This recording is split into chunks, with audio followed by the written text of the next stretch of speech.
புதுயுகம் நேயர்கள் எல்லாருக்கும் அன்பான வணக்கம். இது குட்டி ஸ்டோரி.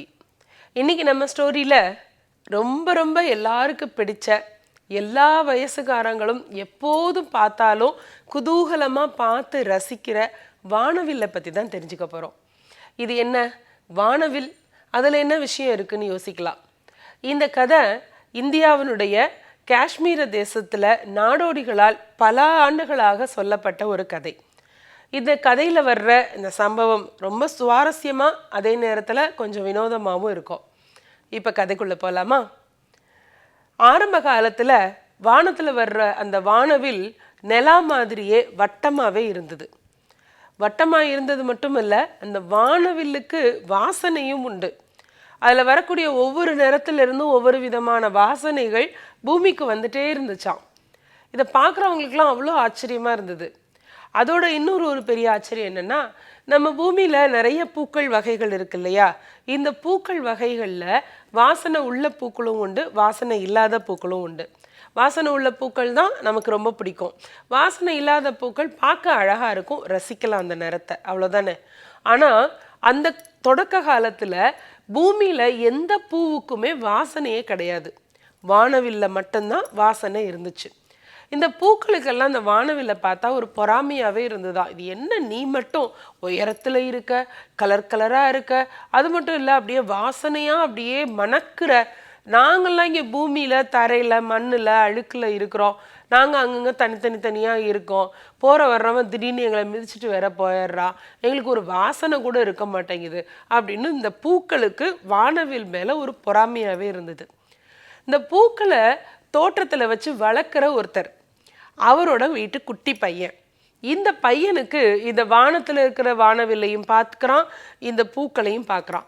ரெண்டுத்தையும் அந்த பிரச்சனை புரியுது அவனுக்கு.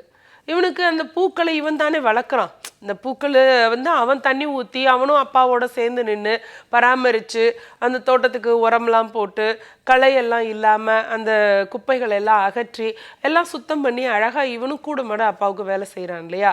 அதனால் இவனுக்கு இந்த பூக்கள் மேலே ஒரு பெரிய பிரியம் உண்டு.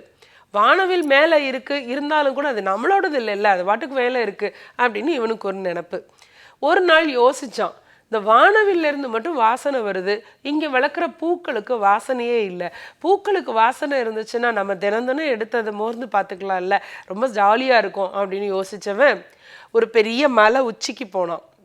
அந்த மலை உச்சியில் போய் நின்றுட்டு கையை எட்டி எட்டி பிடிச்சு இந்த வானவிலை பிடிக்க பார்த்தான். எட்ட முடியுமா? இந்த குட்டி பையனால் அந்த வானவிலை பிடிக்கவே முடியல. இதை வானத்தில் இருந்து கடவுள் பார்த்தாரு. பார்த்தா குழந்தையுடைய இந்த விருப்பம் அவருக்கு புரிஞ்சிச்சு. எப்போவுமே பெரியவங்களுடைய விருப்பத்தை விட குழந்தைகள் விருப்பம்தான் கடவுளுக்கு முதல் ப்ரையாரிட்டி. பிள்ளைங்க எது வேண்டினாலும் அதை செஞ்சு கொடுத்துருவாரு. இவனுக்கு இந்த முயற்சி பண்ணுறதை பார்த்தோன்னா கடவுளுக்கு ஒரு ஆசை. அவர் டக்குன்னு அந்த பையன் முன்னாடி தம்பி என்னப்பா பண்ணுற அப்படின்னு. ஒன்றும் இல்லை, இந்த மேலே இருக்கிற வானவில் மட்டும் வட்டமாக இருக்குது, அதுக்கு மட்டும் வாசனை இருக்குது. நானும் எங்கள் அப்பாவும் கஷ்டப்பட்டு மண்ணில் விதைச்சு செடி வளர்த்து அதில் பூக்கிற பூக்களுக்கு வாசனையே இருக்க மாட்டேங்குது. சரிப்பா, அதுக்கு இப்போ என்ன பண்ணணுன்ற அப்படின்னு. இல்லை, இந்த வானவில்ல கொஞ்சத்தை பிடிச்சி கொடுத்தீங்கன்னா, உடச்சி கொடுத்தீங்கன்னா நான் சந்தோஷமாக என் வேலையை பார்ப்பேன் அப்படின்னா. வானவில்ல உடச்சி கொடுக்குறதா அப்படின்னு சரின்னு கடவுளை என்ன பண்ணார், வேகமாக கையால் அந்த வானவில்லை பிடிச்சி உடச்சிட்டார். இப்போ வட்டமாக இருந்த வானவில் பாதியாக உடஞ்சிருச்சு. அதனால மேலே பார்த்தா வானவில் அப்படியே அரைவட்டமாக வானத்தில் நமக்கு இருக்குது. சரி, இப்போ மீதி உடைச்சார் இல்லையா, அந்த வானவில் என்னாச்சு? அந்த பையன் கேட்ட மாதிரி அவன் கையில் கொடுத்துட்டார்.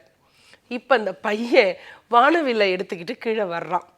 வந்தவன் என்ன பண்ணா, அதை துண்டு துண்டாக உடச்சி தோட்டத்தில் இருக்கிற பூச்செடி மேலெல்லாம் போட்டுகிட்டே வந்தானாம்.